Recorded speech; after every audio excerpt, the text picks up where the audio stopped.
Good evening, bowlers. This is Coach Logan Revere coming at you again with the next episode. In this episode, we're going to be discussing some drills you can do at home without actually having to be at the alley that you can use to still improve your game. So, like many of you, I'm sure all of you struggle at some points in time finding good times to actually get out on the lanes and practice, whether it be lane availability, the pricing, or a combination of the two. So believe me, I totally get that. So by allocating just a little bit of space for yourself at the house, doesn't require a lot of resources. We're going to discuss a couple of drills you can do to help improve you, so when you go out on the lanes, you're spending less time focusing on stuff that you could otherwise be doing here. So by far the easiest drill you can do back at the house is just going to be a swing drill where you don't actually stand up at all. You're actually just going to be kneeling down like I am showing here. Throughout the course of this video, I'll show it both how a one-hander traditional bowler can execute as well as a two-hander for any two-handers we have out there today. So I'll start off with the traditional and I'll go two-handed, and I'll show examples of each as we kind of stumble through this together, all right? So all you need is just a ball and some sort of padding or something, maybe a handful of feet away from you, like I have here. So you're gonna put whatever foot you slide with, which if you're a righty, it'll be your left foot. If you're a lefty, it'll be your right foot in front of you. Put your other leg back. You're gonna hold this ball like this. So what this is gonna train you to do is train you to do different things with your hand at the release point. So you're gonna swing the ball 2 or 3 times back and forth. Then you'll release as if you're trying to hook the ball, so to speak, whether it be going up the back of the ball or going more around it, depending on whatever it is you're trying to work on.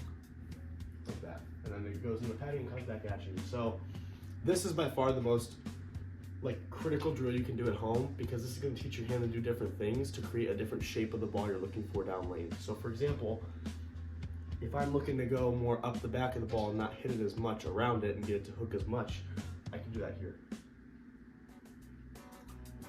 Like that. But if I want to get more around it, I can certainly do that as well. Like that. So for a two-hander, it's a pretty similar philosophy. And you can do it with just one hand as well, in like this. But I still believe it's important for you to get used to having this hand on the ball. So for two-handers, you'll just cradle like this and do the same exact thing.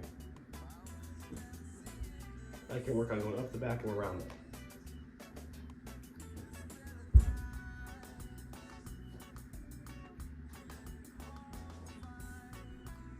Like that.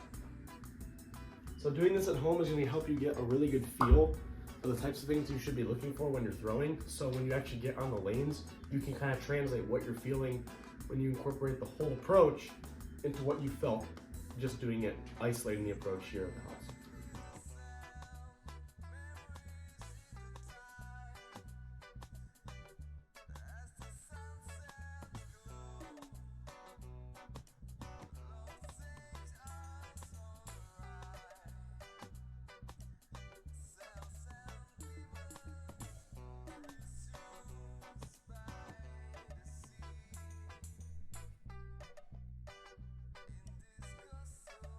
So for the second drill, it's going to be what we like to call a ghost. So in this drill, you're actually not going to have a bowling ball in your hand at all, and you'll just want to be in a kind of wider space, acting as if you're getting ready to approach the bowling lane. So the key components to this is making sure that you have a carpeted surface or something that you can avoid slipping on. For example, if I'm on this soft surface, I can slide around, but on this, I obviously can't do it as much, right? So it's important that you're on a surface that helps keep you grounded. So in this, you're going to go into your normal approach as if you're about to throw a ball, and do it without a ball in your hand, with your normal timing and everything else stacked up into it.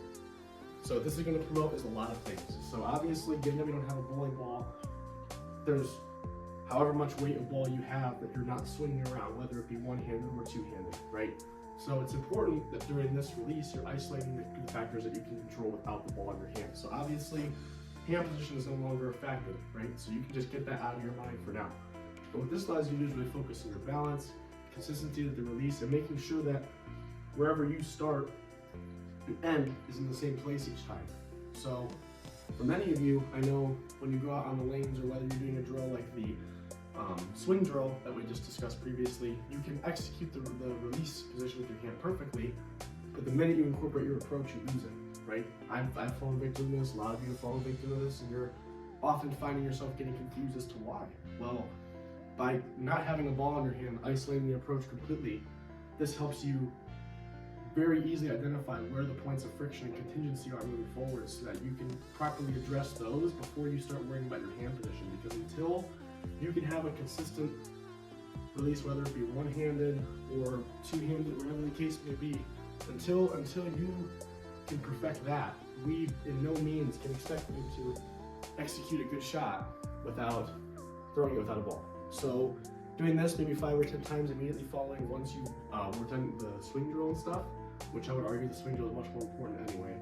But once you can put that in together with this, once you go out on the lanes, you'll find it much easier to get warmed up quicker, execute better shots, and better yet, learn more out of your practice sessions.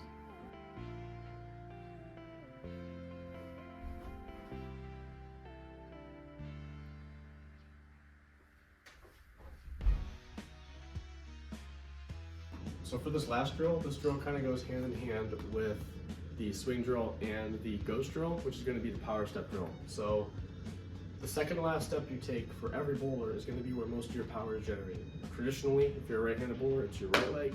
If you're a left-handed bowler, it's your left leg. So by taking some sort of like stress ball, squish ball, or something small that's not going to damage anything, you can throw this in your release, right? So you're not using a full ball because we don't want to damage anything in your house, right?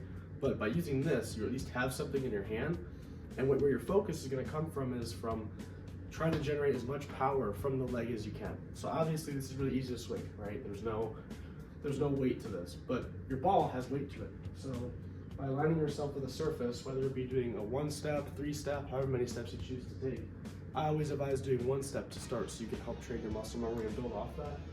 But you're just going to act as if you're throwing. And really focus on allowing the leg to be the driving force and not your arm, right? When you allow your arm to be the driving force, you tense up, you tend to miss a lot more, and you're not engaging your full body, right? You have 4 limbs, right? So we want to use all them for a reason. So it's important, even if you're two-handed, it might look kind of awkward, but you can still do it, right? But if you choose to skip step or however it is you do, you can do this with anything, right? You can do your full approach, you can do however it is you choose to do it, but it's important that you focus on that second to last step and being that to drive the force of the ball down in your finished position. So do this for a handful of reps if you can. See how your body feels in response to that and try to build off that, whether it be starting by just taking 1 step into it and building off that, or using your full approach if you have a little bit more experience.